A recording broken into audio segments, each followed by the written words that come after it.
Leadership. I am your co-host, Meredith Banka, here with your host, Debbie Heiser from Three Vines Consulting. And wow, this is going to be a great episode, Debbie. I am looking forward to this one. We're going to talk a little bit about, do we make things too hard or can it be just that easy? I love the easy button. That was a brilliant marketing campaign. I think it was Staples or whoever. I agree. It was Staples. Yep. It was awesome. But I mean, how many times have you just wished that you had the easy button because you knew you were making it too hard for yourself? We all do it. Yeah. And you know what's really cool though, Meredith, is you can have your own easy button, not just because you could order it from Staples probably, but because anytime, like I've been very mindful about any time I go to use the word hard, changing that and saying, I don't want to say that's hard because it can be just that easy. I just have to choose it. And the last episode, if you haven't listened to it, go back and listen to it, was about decision making. And so it's about making the decision to look at things as if they can be just that easy. It's allowing for it, right? Absolutely. But why do you think that we get stuck into this, like, treadmill cycle of, the monkey mind, or, whatever you want to call it, where we're just so stuck on whatever it is that we need it to be hard? Meredith, that's like a question that we could write a book about. Versus a 20-minute podcast. No, I'm joking, but in all seriousness, but when I look at that, to me, there are some key components here. One is it's important to take yourself out for a moment and get some perspective distance from your life. And what I mean by that is kind of stepping out and looking at what are those familiar systems that we have been caught up in? What are some of those expectations or ways that we were brought up, that we heard messages? Now, this isn't your parents did an awful job, and some of you had sucky parents and some of you had great parents, but it's more of just looking at it with the lens of observation and curiosity versus judgment to see where some of those patterns have happened. 99% of the time, those family patterns were also molded by cultural patterns or societal patterns. Like if you look back, the 70s was, a decade, the 60s was a decade. Like there's certain things that were the norm. The other day we watched I can't believe I even sat and watched this movie again, but that movie 9 to 5. Oh gosh. I know, it's an oldie. And my friend wanted to watch it, and so we sat down and watched it, and it's like, wow, we have come a long way with women in business. There's still a long way to go, but it reminds you of how far we've come. So I bring that up, not so much as I am woman, hear me roar, but looking at like the societal norms of what was happening in the 60s and 70s, or back in the 40s with our parents and the Great Depression. And, all of those things created systems or expectations that sometimes were unspoken expectations that then we tried to live up to. So when we go and make a decision, we try to make it harder because we're inputting all of this data from our past and freaking out because we're afraid to move forward because something is tying us, something is rooting us down in this of not moving forward. Even though we know what we want to do, we know that we need to exercise 5 days a week. We know we need to put good food in our mouth. We know that we need to do this for our business. But you know what, frankly, that just doesn't work anymore. And we have to be able to step back and look at those systems so we can unravel where it started. And as woo-woo-y as this might sound, sometimes you have to go all the way back to significant things that happened when you were a kid. I love my dad. Pardon? I said we carry it forward.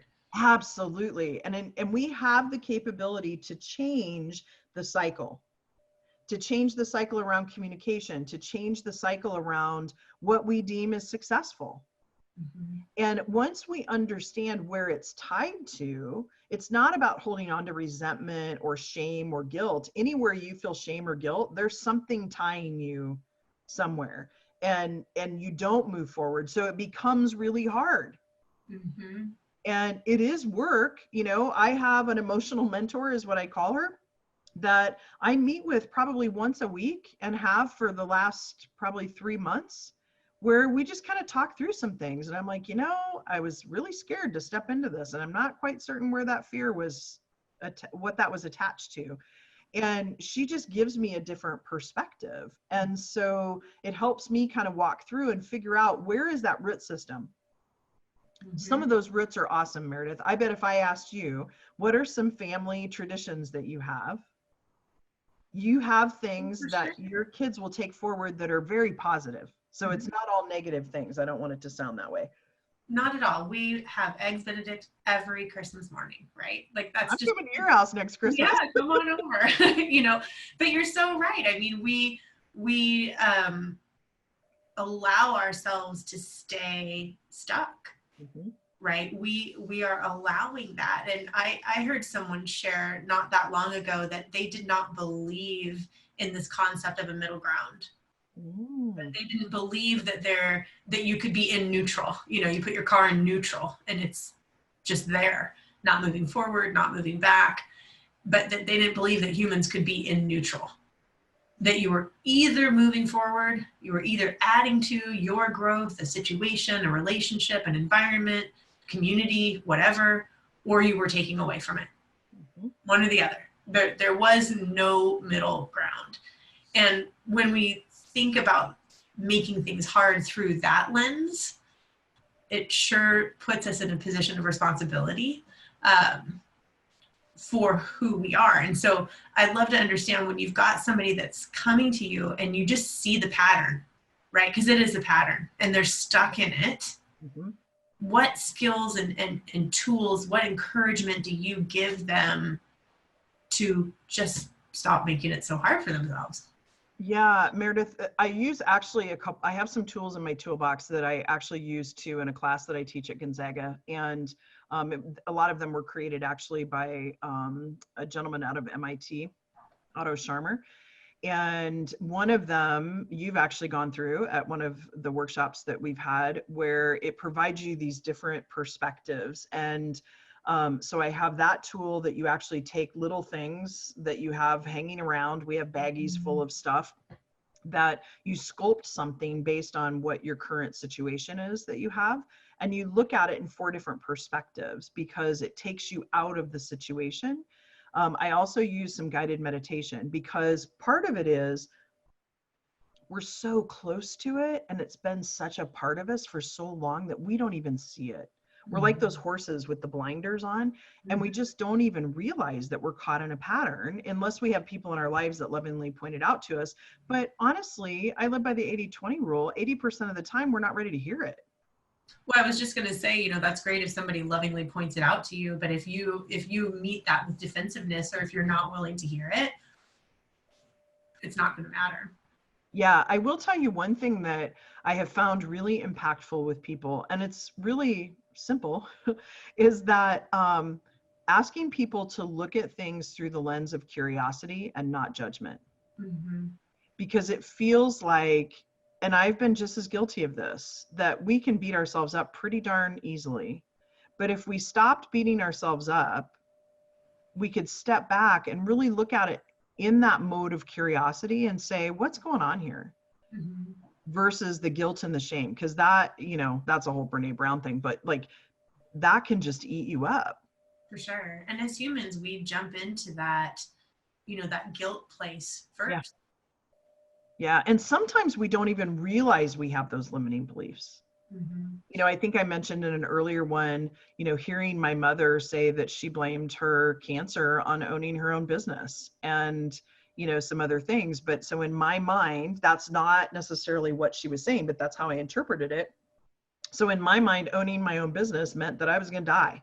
Mm-hmm. Now that's pretty drastic, but I share that as an example. There's also these double binds that happen, and we make it harder on ourselves because we have this idea or this thought in our minds that we're going to be kicked out of our tribe if we change. Well, you know what? In some cases, maybe your environment does change. I think about recovering addicts and alcoholics. You know, changing your playmates is important because they're playing a little differently than you want to play anymore.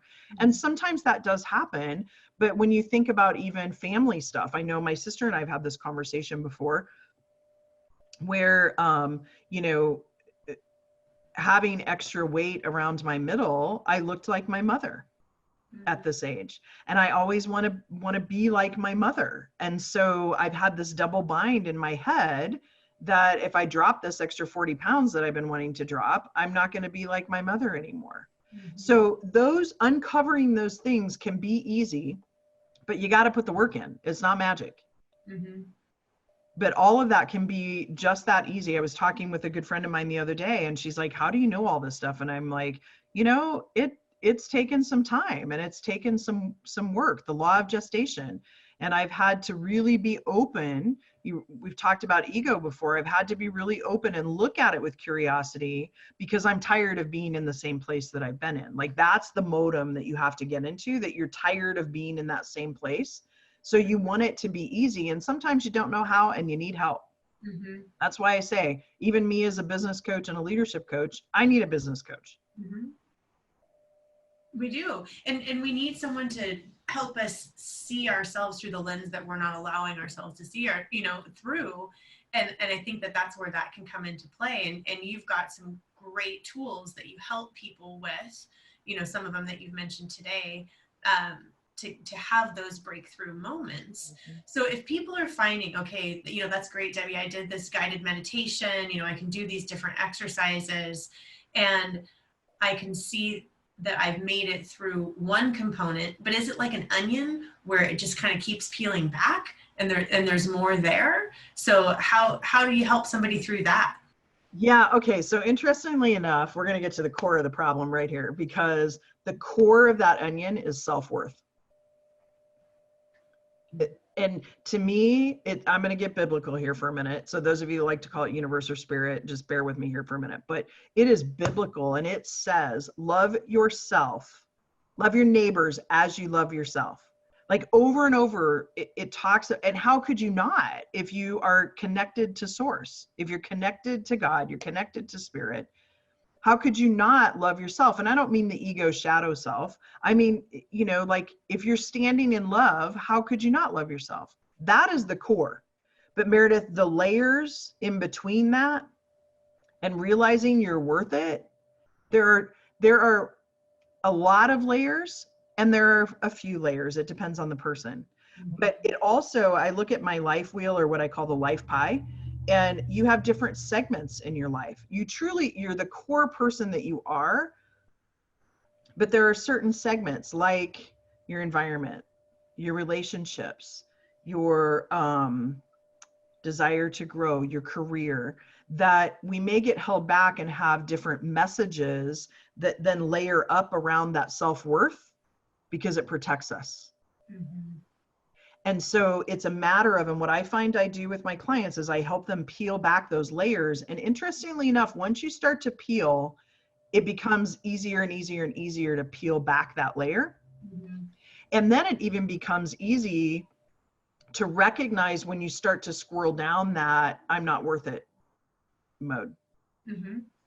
And it does take practice, just like anything. If you want to, stand in love, and you want to love yourself enough that you can then give and be your best self and do what you're called to do, then you got to make that decision, and B, you got to practice it. Mm-hmm. And you also have to surround yourself with people that remind you of that. I think that's such an important thing that you're mentioning here, that this isn't 0 to 60 and keeping the throttle at 60, right? Yeah. This is a learned behavior and a learned skill to recognize the thought that isn't serving you, and to, bless it and release it. So yeah, absolutely. And Meredith, a big tool that I use too, so the conscious brain and the unconscious brain feed each other. And a lot of times action, when you say, why did I just do that? I didn't want to do that, or I didn't want to eat that brownie. Why did I just eat that brownie? Well, that's your subconscious, those limiting beliefs, those, layers coming at your conscious brain. Well, you can take your conscious brain and feed it to your subconscious brain. And that's where you hear people talk about having mantras or having these, new beliefs. And I have a list of beliefs that I have taped up on my bathroom mirror. And I've actually audio taped myself on my phone, and I listen to them every morning. Mm-hmm. Whether it be that money flows abundantly to me from all different sources, to I am beautiful and vibrate on a high frequency, and I attract other people that have joy in their life. You know, like these are mantras that I say to myself every morning. I'm glad I'm not the only person that has theirs recorded and that they listen to themselves saying them back, because that's exactly how I have mine as well. And implementing a practice like that has just been a massive, massive shift for me. So yeah, I love that it doesn't have to be hard. I love that we can all have our own easy button. And I mean, really, I think it's fair to say that you help people to find their own easy button. Right? Absolutely. That's really what you do. So if someone wanted to know a little bit more about the work you do, or maybe how they can engage with you, what's the best way for them to do that? Yeah, I think there's a couple of ways, Meredith. I would love to spend some time with you, and I do offer a power half an hour. If anybody wants to sign up for that, you can go straight to my website at www.3v as in Victor consulting.com and just select that button and it will take you to a scheduler. You can also engage with me on 3 Vines Consulting out on Facebook and Instagram. And please come out and engage in some conversations, because you as a person have to understand where your beliefs are and peel back that onion to be the best leader, the best business owner, you know, and it makes you, it just, I can't express how much more successful from a monetary perspective, time perspective, all of these different things as a business owner will happen when you start to shift as an individual. So yeah, so those would be the places I'd say to go. Fantastic. Well, for this episode of Faith Infused Leadership, I am your co-host, Meredith Banka, here with Debbie Heiser, the founder of 3 Vines Consulting, and we will see you all the next time. Take care. Bye, everybody.